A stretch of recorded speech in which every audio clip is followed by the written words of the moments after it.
I'm going to show you guys how I made $40,000 of this single trade. Let's get right into the breakdown. This was a higher time frame area of demand. As you can see, there was a huge impulse over to the upside. We are expecting price to come down, fill in the inefficiency and mitigate off of this higher time frame level of demand. We had that mitigation at this point right over here.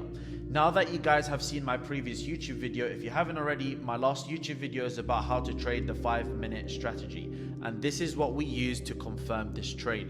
Okay, so now if we head over to the 5-minute chart, we wait for price to break bullish outside of our London or New York DR.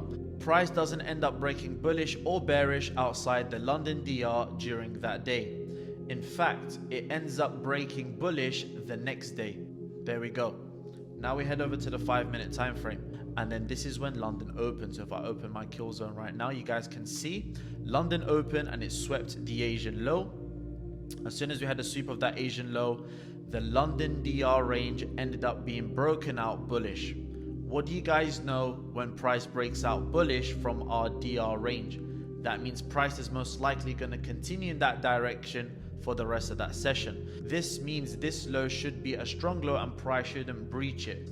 And then once price began to retrace at this point over here, that's when we mark it out. And then we start to look for our levels of demand within this price range. And as you guys can see, we have this beautiful level of demand that aligns nicely with our 70.5 and our 79%. That wasn't enough for me to enter. I waited for 2 bullish candle rejections before I took these buys. And that second candle open, that was my entry right over here.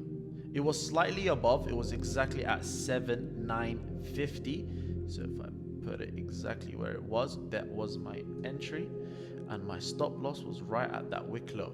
And in terms of my take profit, if we go back to the 15-minute time frame, this 15-minute high, because overall on the high time frame we were bullish, price very beautifully impulsed over to the upside and eventually hit my take profit for a 1 to 5, and that is exactly how I made $40,000.